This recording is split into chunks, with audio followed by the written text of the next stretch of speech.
common misconception that I have had is that as an entrepreneur, I have to sacrifice things that are still important to me in order to benefit the business. And so I'm trying to break that down in my own head of, wait, actually, where are the pillars of importance in my life? And business is not number 1, number 2, 3, or 4. It's number 5. And so making sure that the Lord and my husband, my family, my friends, and community and ministry are all at the forefront of what my days look like allows, I think, then for the business to just naturally become successful because of the way it's kind of like hierarchied my days. Yeah. So like why I'm here. An atheist at the beginning of the year. Bounces into the ceiling in the passenger seat. Hit my head. Putting them in towards the wrong thing. Like, who am I now? The person ahead of me wishing I looked like them. Somebody's looking at me wishing they looked like Just dance. Sin's there and I'm like, man, I feel good. Never felt that. Kenzie Wesp, we are so grateful to have you. Welcome to the Phil podcast. It's going to take everything in me not to talk at the same time as you. So if you just give me a little stop sign if I'm doing it. Stop. I'm just kidding. I'm working on my interrupting. Oh my gosh. I feel like we have so much to talk about. I This know. this happened just like a week ago. I And know. It's such a blessing. You are such a blessing. You're such a light. And we were just talking, and I want to know all about, like you were asking me all about, obviously, Phil, but I want to know, I read your website. She had a vision from the Lord. Yes. And you are opening up your 4th studio now. Mm-hmm. Yeah, crazy. Tell me all about it. Well, so sweet. We got connected through Miller and Parker. Yeah. And they're the best, and it's actually fun to be here. We're filming, I don't know if you've said this yet, but we're recording at Lipscomb. Yes. And so my story and how I even got to where I'm at now started down the street at Belmont University, which is where I went to college. Okay. I started off at the University of Mississippi. So I was at Ole Miss. I danced there, had an injury that withheld me from going back to dance for a second year. And so transferred home. I'm from Franklin, from Nashville. And so Belmont was kind of like the home school that everybody would kind of come back to. Yeah. And I didn't want to go to Lipscomb because I was like, too many people from my high school went to Lipscomb, but I can totally do Belmont because I don't know that many people there. So ended up going to Belmont and fell in love with fitness. Just I think, dancer in me that loved movement and loved just the performance of it all, fell in love with specifically a method called Legree Fitness, which is a derivative of Pilates. Okay. And it got certified in that my senior year of college. Okay. I actually did take my first Legree class though my senior year of high school. So I kind of known about it for a couple of years and then eventually got certified after really loving doing it as a client. And so my story kind of started there to get you to kind of today. Yeah. I became an instructor, started working at a local studio. Okay. That owner was wanting to give up one of their locations. So a huge God moment came about where I took over ownership of that in 2023. How old no, were you? 2022, 21. Yeah, Oh so I my had graduated gosh. college in December, 6 months early. Like I kind of had the whole idea of like, it'll take 6 months to just kind of, travel, have fun, and then go back to grad school. Yeah. I actually applied to Lipscomb's program of family marital. Oh my gosh. And crazy. The day I got into the program was the day that I took over ownership. So like pulled out of the program last minute, took over ownership. It was such a blur. And became the owner of, at the time it was known as Studio Novo Franklin. And then 6 months later rebranded to what is now Trueform. And was in just the Legree space, owning that, opening up another location of that studio when what you just said, a vision from the Lord, came 6 months after we had opened up my Nashville location. So it was April of 2024 that I had opened up Trueform Nashville. Okay. It's such a blur. Oh my But gosh. opened that. And then in June, I woke up. I say it was like, it wasn't like I was asleep and at 2 a.m, woke up with a dream. It was, I was getting ready to go to bed, like going to bed, kind of like that slumber daydream / dream of just a very, very clear picture that we were to open up an entirely different type of studio. And it was to be called The Format. And so I had that dream, and then my husband is the best and knows I'm a psycho human being. And he was like, the way the Lord speaks to you is so scary, but let's do it. So pursued opening that, and we opened up The Format's first location this past March and just launched that we're opening up a Nashville one in this coming spring. So we are all over the map, but it kind of started with a dream to just well, it really started with just a passion for movement, transition into business ownership, and then has kind of created this whole entrepreneurial journey for us. That is so cool. So you said that you had an injury. So what happened? Yeah, I was laughing about this with friends last week because we were at a wedding and it was a huge dance like reunion. And they're like, yeah, Kenzie used to like bend in half every day because if you know like the cheer pose whenever they're like in a stunt and they reach behind them and they like pull their leg over their head. Yeah. That dancers do that too. And that was like my signature move. So I was doing that every single day. And there was just one day I actually like sprained an SI joint just doing like a jump or something, like a typical, sports related injury. Yeah. And went to the doctor and they were like, oh my gosh, you have a severe stress fracture in your lower back. Like, have you not been feeling this? But I think, as any athlete or any dancer, anybody in the arts, like you don't really know what pain is. I'm like, this is just natural. This is just discomfort. And so I found out about it my senior year. I still wanted to go on to dance in college. And when I got to college, they actually had us start weightlifting. And I had zero background in weightlifting. And so one of like my first workouts there, I did like it's so funny now because I teach strength and do personal training. So I was doing like an RDL and had no idea what I was doing. And it like ripped my back apart. And so had a stress fracture for a couple months and then like really ended up being like, wow, this is intense. Wow. Stayed the rest of my year. I didn't compete at nationals that year because dance team does like dance nationals. I didn't do that just out of protection of like trying to stay somewhat healthy. And then the Lord called me home because he was kind of like, we're not going to keep hurting ourselves at 18. Yeah, 18. Which is a whole story in and of itself. I feel like now that I'm in youth group and not teaching, but just discipling young girls, I'm like, your sport is not your identity and you are 18 and, you want to have kids one day. So let's not like keep hurting ourselves. Yeah. 100%. And how do you like when 18-year-olds are now asking you that and like asking for the advice, like, Kenzie, you're my youth group leader. Yeah. And I'm coming to you for all this, like for this advice. Like they see you as such a mentor and they're like, how do I not put my identity in even just other things in general? I also lead youth group and like the sport is just like can consume kids. Totally. How do you navigate that with them? I think that, there's like obviously like a really fine line to balance because it's like naturally a 16, 17, 18-year-old is going to be like, no, but I want to be a professional in this one day. But I think I try to offer up the perspective of, hey, I thought that was my end all be all too. And I never saw life outside of that. And so if there was a life outside of that, what would you want to do and what would like bring you joy? Also in the same breath, like just emphasizing that it's not eternal and it's not, it's not your identity. Like you are not made up of how great a dancer, a player, football player, basketball player, volleyball player you are. I think just trying to give some sort of, present advice of I get it and like I've been there before too, but then also like let's look at the trajectory of the rest of our life. Does it really matter? Yeah. Which like no. Yeah, it doesn't. Like when we were at the worship night last night, they literally were like, we're all gonna be in the same posture when we get to heaven. And that's like at the feet of Jesus. Yeah, wild. Like the stage that you were on here or whatever you had here doesn't matter. I know. I feel like Tanner and I have been in this, and it's so sweet to talk to friends about the same thing, like in this limbo of, we are here on earth, like we're living here on earth and we are called to have vision and we are called to have perspective as to like what the Lord is showing us to do right now. And for us right now, that looks like owning the studios and, opening up businesses. But then it's so hard to not be like, but none of this really matters. But then also knowing like, no, it does, because the people we're coming into contact with are the people that we're going to be sitting at the feet of Jesus worshiping with. Yeah. And so kind of having heavenly perspective while also, knowing that this is not our home. Yeah. But that it's our home right now, so 100%. We have to treat it with care. Yeah, totally. Like not copping out, like bringing heaven down. Yeah. Instead of just copping out. I think it's I think it's easy for some believers to just be like, well, none of this matters, so like I'm just gonna not care. Yeah, totally. But and I get that. That like that goes against like the laziness and then like you know what I mean? Like you can find sin in just like the cop out of like that then. Which like is not that's not the way to go about it. So okay.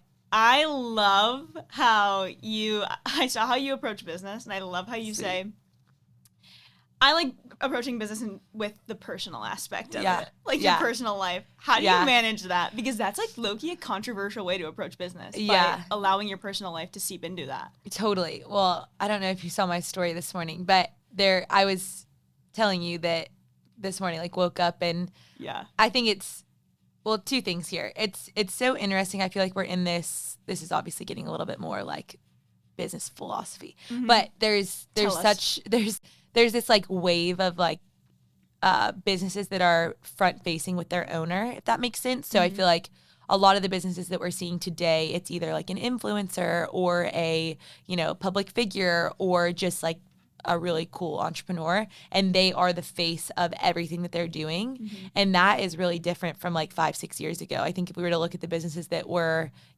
at the forefront, there wasn't necessarily like a story behind it or like a founder behind it that was, being emphasized. And so when I got into this in 2022, that really wasn't like my intention. I never really had like a rhyme or reason to being the face of Trueform and then now the format. It just kind of like happened that way. But, it does present itself with some really cool challenges of being somebody that is more the face of what you're doing and then also balancing it with it is a business, right? And so I've been in a really cool transition from, I feel like, feeling like the businesses were a full extension of myself and that, everything was riding on my shoulders to now like, oh wow, there can be a heart and a person behind a brand, but then there can be pillars of like management and operations that don't have anything to do with me that are staffed well in the studios and in the business. So it is, like, to answer your question, it is so fun getting to mix personal and business and getting to mix the brand in my life. But then also it's been really cool to also put up some guardrails there of how to protect it. Yeah. Because referencing what I had just said about this morning, I had an instructor, like, she was like literally seconds late to class, but at the time my front desk didn't know where she was, so she called me. And one of those things of like running there and doing it, and I think I have tried my hardest not to necessarily share full realities of what it's like to be an entrepreneur out of wanting to fully honor the fact that I love my job so much. And I think that there's sometimes that founders or business owners can get on social media and make it such a negative thing and discourage other people from wanting to step into their calling.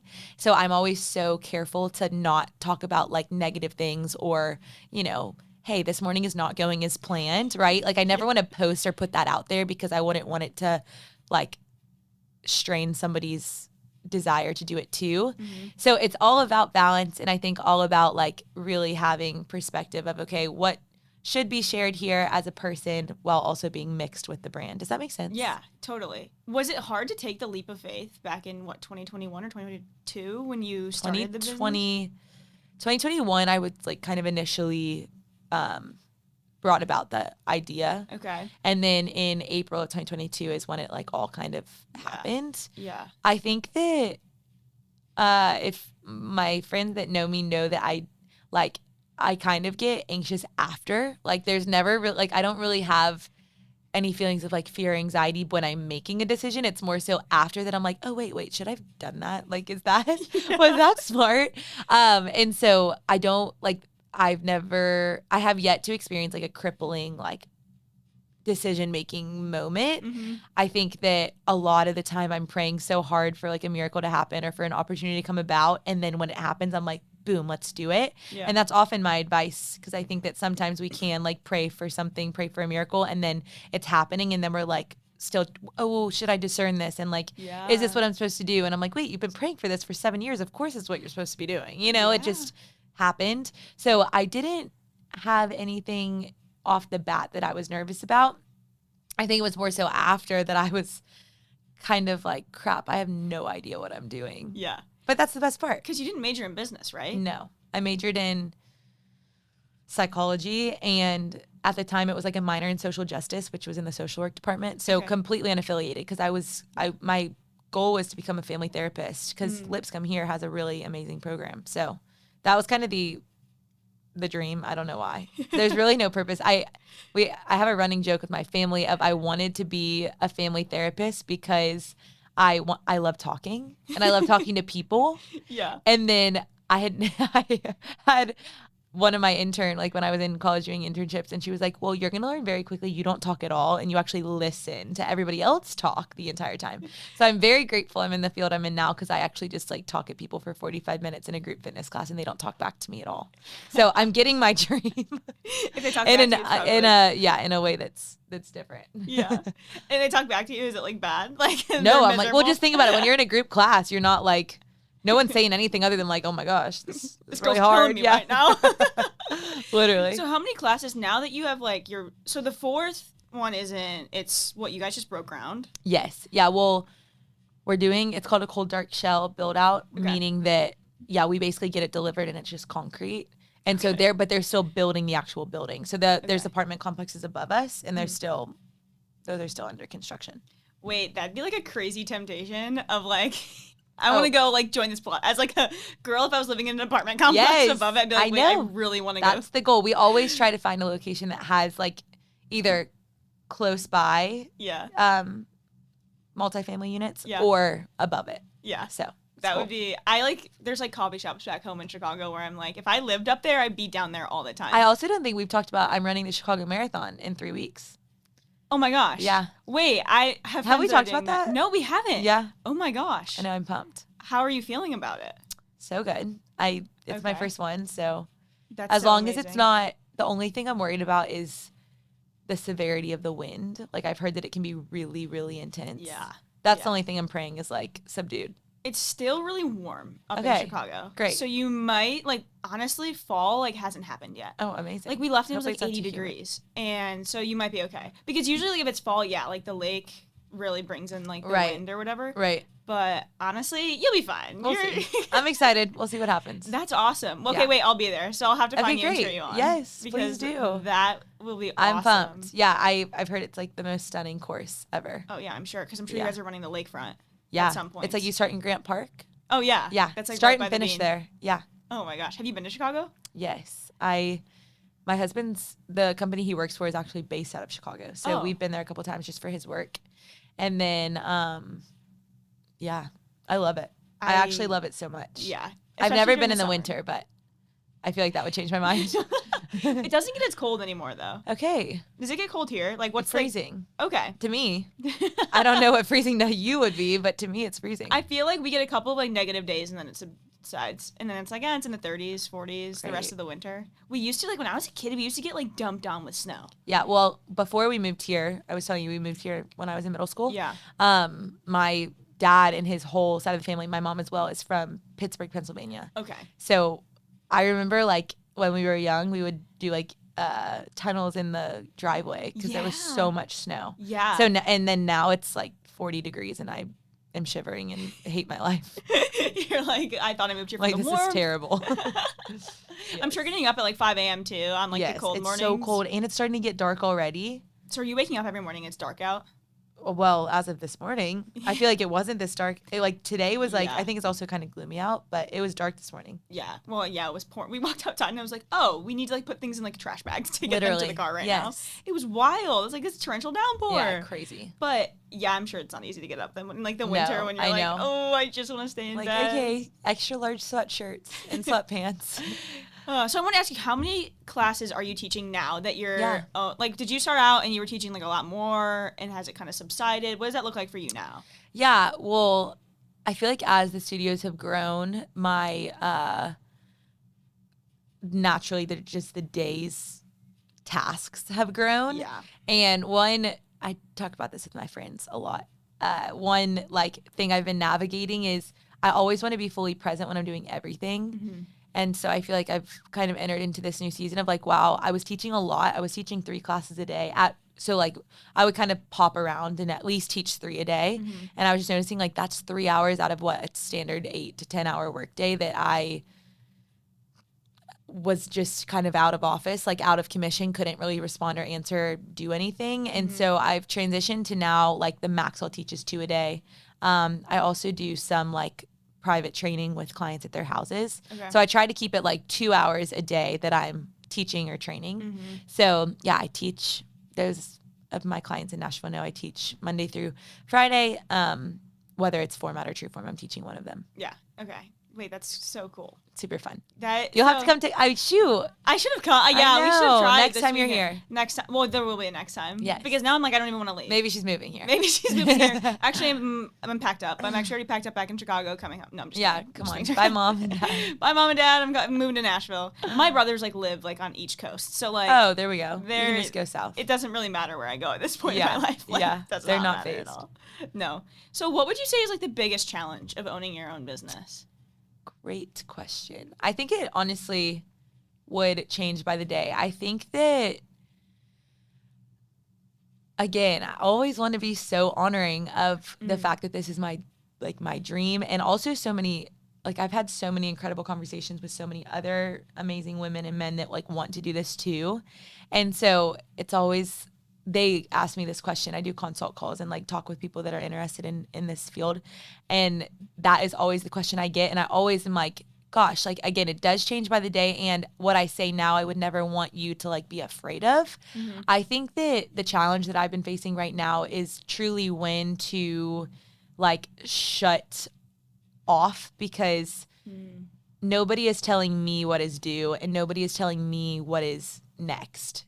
And so as an entrepreneur, you're always kind of dealing with millions of ideas in your brain, and you have to decide what is an emergency, what needs to happen right now, what is something that you could technically visit in 6 weeks if you hadn't like had the idea drinking your coffee in the morning, right? Yeah. So I think it's being able to kind of shuffle between great ideas. I've been talking with people lately about like the good versus godly things of life. And sometimes I'll have really good ideas in business. And then sometimes I'll have really godly ideas in business, and discerning between the good and the godly, because I think so often I'll say yes to every good thing, or I'll say yes to every good task. And it's actually pulling me away from what God's calling me to do in those moments. Okay. So biggest challenge right now is just discerning, important tasks, important next steps, whether it be events, whether it be new studios, whether it be, even challenges to do with members, like big and little things, discerning what is right now for me and what is later for me. Yeah. That is the current biggest challenge. I think something probably a little bit more relevant to other people and that other business owners would probably tap in and agree would just be like managing people and making sure that everything is flowing well and that everybody understands your intentions, but that you're managing people well. Yeah, I feel like that's sometimes hard too to like manage, especially when like you've kind of combined like personal life and business. Totally. Do you like with like the people that you've hired, like how do you manage that of being, hey, like I know that I'm 25, I'm your boss. 100%. Or 24? 25. 25. Yeah. So you're 25. I'm old now. And you're not old. I feel like I have hit the age though where it's like, it's no longer is it like, oh, whoa, you're 24. But now it's like 25. It's like, okay, cool. You're 25. So. You're old now. But great question. Yeah, I think that a lot, when you're building a business in which you want your culture to feel like a family, naturally, you're going to also have to set up boundaries of, okay, I want to feel like your friend. I want to feel like a family member, but then also I am your boss. I am so grateful to have a team that I feel like from the beginning was so on board with that and so on the same page of, if we have to like put the hammer down and say, hey, this is how things are going to go. They're so respectful. I think also leading with, my prayer is that I'm also always leading like with discernment first. And I think that we've thankfully fostered a team amongst me and my managers, and we have lead trainers at both studios as well, leading with them of like, I promise to always kind of bring something to you that I've fleshed out already and that I've discerned so that you're not feeling like you have to also be on guard of like, is this a good decision? Is this not? Yeah. So managing people, I think a good tip that I give other business owners is like ask the hard questions first and like really be discerning about who you hire so that then when you hire them, you have a team that is able to trust you and you're able to trust them rather than being like, oh, I need to prove myself to this person and, kind of work out the kinks once they're hired. So does that make sense? Yeah. Okay. Oh, totally. Yeah. Especially because, there has to be like a balance of, there always has to be. Right. I feel like. And it's hard to discern that for sure. But also I think that I think it's really admirable that we're like, I'm going to pray about this and like discern it before. So then you don't have to worry about it. Yeah. I do not do that perfectly. It's funny that that came out of my mouth because that is the goal.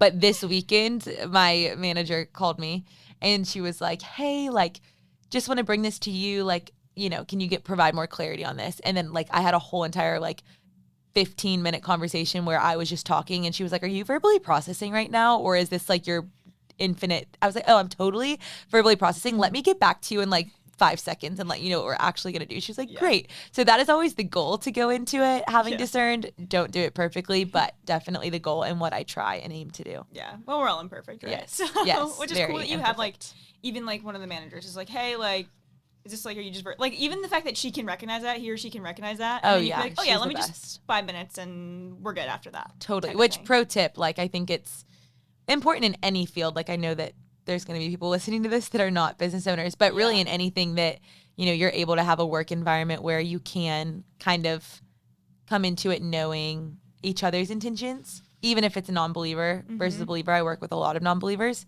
or people that might not be like, you know, avidly pursuing their faith necessarily.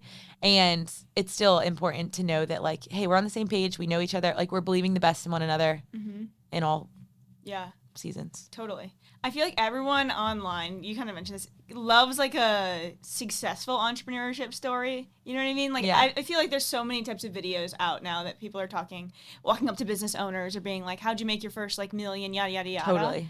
What is like a common misconception about entrepreneurship? Because it's hard. Yeah. Like it is not easy being that, like you're your own boss, that's it. And like you said, For sure. What's a common misconception? Common misconception about entrepreneurship. I think in terms of those videos when people are like seeing, you know, even I saw one the other day. It was like, how'd you get so strong? And it was like a fitness person. I think that it's so easy to see the end result and almost either one thing I heard in the past week that has been really impactful is, you know, we're so quick to not shout out, highlight, be excited for people, you know, when they've like hit this point. So I think that when you're seeing these really successful entrepreneurs or you're seeing, you know, people that have made it maybe to where I want to be or where you want to be, it's so easy to be like, oh, well, like, you know, how did they get into this? Was it really hard work? I think a misconception is that, you know, some people just are like, people get it made for them or like, you know, oh, well, they were just handed a good deck of cards. And I really believe that anybody that has a successful business, like genuinely has such a hard work ethic. And I think in that same breath, though, a common misconception is that, you know, you might have to like completely let everything else go to build a business that is successful.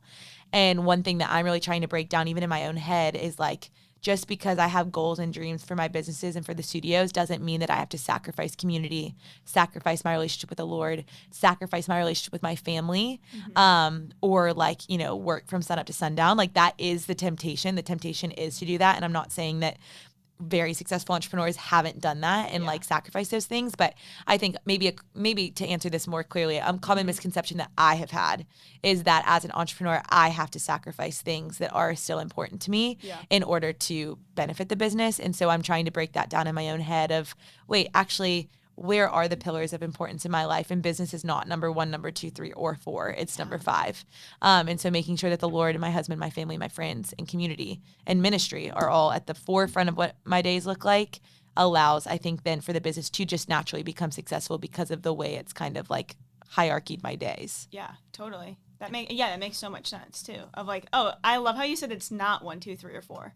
Because a lot of times it can be one for people, and then you are putting your identity in the wrong thing, which I feel like leads me to, I think, being like, you're obviously a female in the fitness industry, and I think that in today's day and age, like girls struggle with like body image 1000%. and like even just like identity. How do you keep your identity in Christ? And like honestly, what advice do you have for like the younger generation of social media tells them that they should look this way or do this? Yeah, I've said this actually on a podcast. I was on a friend's podcast, and the whole thing was about being in the fitness industry but not being like it, or, you know, how are you a woman in fitness yet not putting your identity in what you look like? Because a natural struggle, we all get this in anything that we're in, you know. For instance, like a finance bro, you want to know that they have wealth because you want to trust somebody that is in finance that has wealth, or, you know, a pastor, you know, you want to listen to a pastor that's also walking the walk.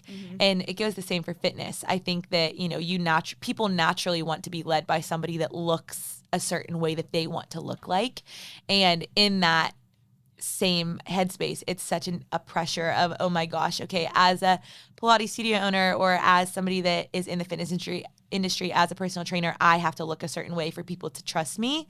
And what I talked about with that friend is actually letting that all go to the wayside, because that's not eternal and that doesn't matter. And how can, obviously I love fitness and I think it's so cool to view a body as a science experiment and be like, okay, how do we get this muscle to look more toned or whatever? That's just part of my brain because I love that side of things, but not letting that ever rule my perspective of being a woman in fitness. And so one thing that I really try to do is, when those thoughts creep in of like, well, look at Susie on social media that looks way better. And, people are listening to her more than you, like the lies of like, they're going to listen to her more than you because she looks a certain way. I always have to come back to like, okay, in Psalm it says that I was knit together in my mother's womb, fearfully and wonderfully made, and I was created for a purpose. So I say that. And then I had this really like heart-wrenching like picture put in my head of, I am looking at Susie on Instagram or, Victoria's Secret models on TV. I'm looking at them. I have been told by people that they're looking at me saying, I wish I looked like you. Wow. And so if I'm looking at the person ahead of me, wishing I looked like them, somebody's looking at me, wishing they looked like me. Well, somebody's looking at them, wishing they looked like them. And it's this constant cycle of like, it's never enough. And, I know I have had friends in modeling or I have friends on social media. I know they're looking at somebody else saying, I wish I looked like them. And it's heartbreaking because then if I'm thinking sorry, I'm saying this a lot, but if I'm wishing I looked like somebody else and then I find out that they wish they looked like someone else, now there's 2 steps of strength or 2 steps of, beauty that I'm having to get to. And so for me, I had that thought 2 years ago and it changed everything of, oh my gosh, I am never going to emphasize that because I am so grateful for the body that I've been given. And I'm so grateful for the body that I get to foster as my temple. And whatever that looks like, I know that I was fearfully, wonderfully made. And so getting to teach that to my clients, my youth, has been so important because body image, social media has just escalated to this idol that I don't think people are willing to realize is an idol. Yeah. I even have to break that of okay, is fitness becoming an idol in my life and is it taking precedent over the ruler of my life? And that is sobering to think about. Yeah, totally. I mean, all of it is kind of sobering to think about. I'm like, oh my gosh, speak truth. Yeah. I'm like, because literally, I mean, you're so right in saying that everyone wants what they can't have. And I feel like that's the devil too, inserting himself. He finds the ways, finds your insecurities, and he's totally on social media. Let me just throw this at you, and see what happens, and see if you take the bait. And he wants to take a foothold on even good things, even hearing your mission for the podcast and for everything that you want to do in media. It's wow, this started off, and there are amazing things that can come from social media. There are amazing things that can come from putting your story out there on the internet. But then also the way the devil has taken that and allowed for some voices to be so loud that it's completely destructed the purpose of what this could have been made for good is in the same breath of fitness. It's wow, we were made to utilize weights and food and, every good and perfect gift of nutrition and fitness to make us feel and look and be stronger for the things that we're going to do for the kingdom. But the way the devil has put a foothold on that of, making it such a heavy place for so many women specifically is sad. But it's cool that you're getting to, hopefully this is impactful for somebody listening. Oh, and if it's one, and I think that my point of view is one person, if it creates one, that's it. Because our whole goal, I think Parker said this yesterday, our only goal on earth, the end all be all is to make heaven crowded. Yeah. And follow Jesus. And if we're not doing that, then we're doing it all wrong. Yeah. So if you're putting your identity in social media and not in Christ, then you're just doing it all wrong. So good. Which is that's a sobering thought to think about because social media is the first thing I look at when I get up, which I try not to do. Yeah, that. You know totally. What I mean? But it's I know I literally hit myself when it I feel there this morning, for instance, it was such a tizzy that the first app I was on was TikTok because I had gotten a notification and I literally hit myself. I was like, Kenzie, no, it's 5 a.m. Get off of that. Nothing has changed from 9 p.m. to 5 a.m. Yep. Absolutely nothing has changed. Yeah, which is crazy. It's just we just pick up our phone. It's the knee-jerk reaction of oh, this is my comfort. which like I feel that all the time. It's like, oh, I can, see what other people are doing, and like I think it's the most dangerous thing too, to be able to, like, I think Snapchat for me, like in college and high school, it was like you can see everything that everyone's doing at that point in time, which I'm like, that creates a whole nother identity crisis. I have a whole me and Miller talked about this. I have a whole like perspective on Snapchat that like has changed. I deleted it going like my senior year of college because when you think about it, the Snapchat icon is a ghost, right? Yeah. Like in my opinion, it's an app that's basically trying to like, it is so secretive in nature. Like, it's like, okay, it's a ghost. Everything disappears. So there's zero accountability to what you're saying or what you're doing. You know what I mean? Like if I'm thinking about like when a creator was trying to create something like Snapchat, like they were trying to create something that was going to house secrets. And ever since I've been thinking about that, I'm like, wow, it's like removing the beauty of communication because you get to like look back at context. And how many times have there been so many moments where we're like, well, I can't look back to see what this person said. And like, look, in my head, I'm remembering this way. And it's like a game of telephone, but it's an app that so many people are utilizing for primary forms of communication. Yeah. And like, you can't save every message. You just save what you choose to save. And like, anyways, that's such a side. I could genuinely get on like a hill about that because I just like, I used to use the excuse of, oh, like I want my memories. Like, let me just take a video. Some of my friends will be like, well, I have streaks. I'm like, okay, do you talk to that person every single day in person? You should have an in-person streak of how many times you can see somebody in person. I love that. Well, because it's almost like this is like kind of like doesn't have that much correlation, but when you think about like, oh, your wedding day, who you're gonna invite to like that, they're like, well, if you don't ever see yourself talking to this person again in like 5 years, and you're like say you're having 150 people, you're at 149, who are you gonna choose? You know what I mean? Right. It's like the person you sent the streak to, like, right? No, totally. It totally is though. It's like we use that as like such an identity grasp of like, oh, how many streaks can I have? What's the longest streak I can have? And that's like how they do it though. That's how they get you hooked. The dopamine hit of like, totally. Ooh, it says like 1,000-day streak, which I've seen that on people's phones. I'm like, crazy. Holy wow. cow! Holy cow! How many years? 4 years? Yeah, it's crazy because it's been around 3 for years, so long yeah, too. 3 years. Where it's just like I Wild. can't. I could get on that soapbox, die on that hill, like.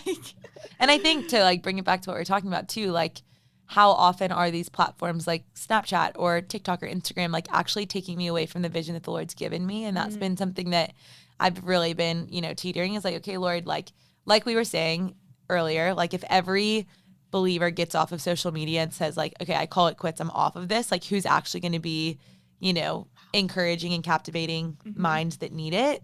In the same breath, how often am I utilizing those social media platforms thinking I have that intention, but really it's just kind of pulling me away from my calling? Yeah. So utilize whether it's Snapchat, TikTok, Instagram, knowing that like, okay, where's my heart in this? How can I bring it back to the main point? Yeah, right. Which sometimes is hard. Social media is totally because it's just like, oh, get that dopamine hit. Right. And then move on. For sure. Gotta go back to it, get the dopamine hit. Oh, yeah.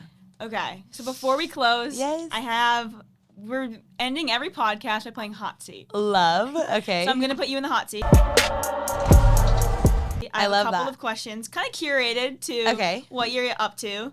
The first, and this is kind of like my favorite one, actually. Okay. I'm not going to lie. If your studio had a theme song when people walked in, what would it be? Good Day by Forrest Frank. Oh my gosh, we were just listening to Forrest Frank on the way here. I love that one. I love Or Celebration. All of them, honestly. I love how it's such a quick answer. Yeah. Or Praise. I love that one. Or I go crazy to Praise. Yeah, I actually, you're saying hot seat, but I know that was a very quick response because I got asked that question yesterday from like, if you and your brand were to have like a song, like a walk-up song, what would it be? And I was like, Good Day by Forrest Frank. I love that. Yeah. Literally too, and like, I'm just like, oh, the youth group in me is like, I go crazy with the kids to that. I'm like, hi. Yeah, everything. Also that Josiah Queen, I don't know if you've been listening to him, but like Dusty Bible's Prodigal, like that's. I was talking to someone a couple weeks ago and they're like, what's your favorite song right now? And I was like, Dusty Bibles. Oh, it's so good. It's so good. And literally I kind of listened to it for the first time and I was like, cheesy. Right? But so good. Cheesy. And then the TikTok trend happened and then you're like, okay, kind of cheesy. But I'm like, honestly, he's so right though. Literally. Like literally we have these so $1,100 devices in our hands when we can have a Bible in our hands. Totally. Ugh. Okay. Crazy. You're drinking coffee right now. So I feel like this might answer my question. Coffee or matcha, girl? 8 a.m. coffee, 2 p.m. matcha. So both. Okay. So the caffeine, like, I know, I'm crash? so bad. Or is it like, no, and then you're like, I need a matcha? Or is it like. I think my holistic doctor would hate me for saying this, but I do not necessarily notice a difference. Okay. And my clients know that I always usually am still drinking that matcha at 4:30, so I should probably stop. But I sleep great, so it hasn't affected anything yet. Perfect. The sleep schedule's still on point. Yeah. Except for the one night when you were up late. Yes, except and that you're like, night. I'm getting up at 5 Yes. a.m. actually. Oh my gosh. Okay. Last one. What's your go-to snack after a workout or meal? After a workout, okay, my questions are so specific in terms of my answers. If love I'm it, working though. out in the morning, I always have eggs.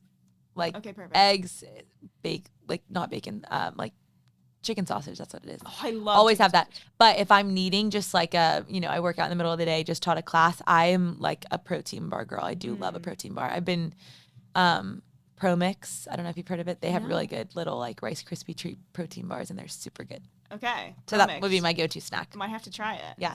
Okay. Before we close, you're opening your fourth studio. What's the timeline? What's the what do you want? Like, what does your future look like? Yes. So it is September right now, right?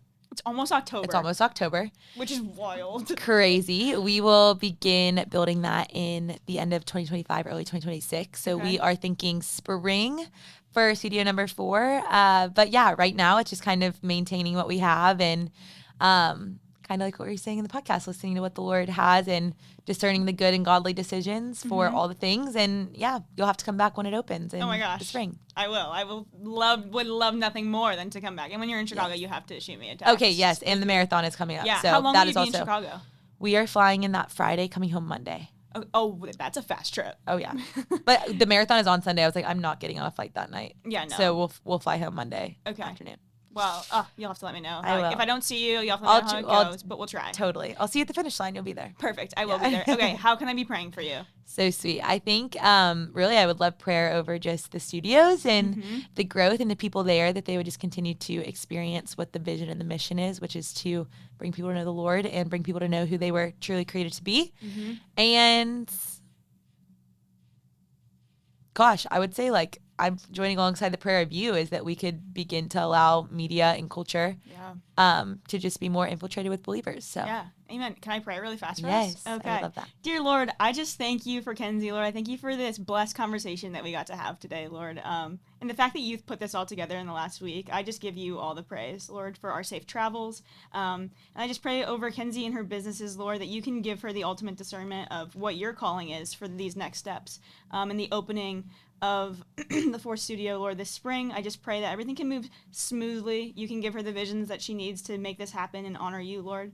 And most of all, I pray for the stranger that might not know you, Lord, that might walk in and get to see the joy that she has and wonder what she has that they might not have, and that they can find that it's Jesus, Lord, that you are the way, the truth, and the life, Lord. So we just give thanks to you. And I pray that over all of the future people that walk through those doors, Lord, that they can find you and she can be a vessel and a disciple. It's in your name I pray. Amen. Amen. So Boom! good. That's a wrap.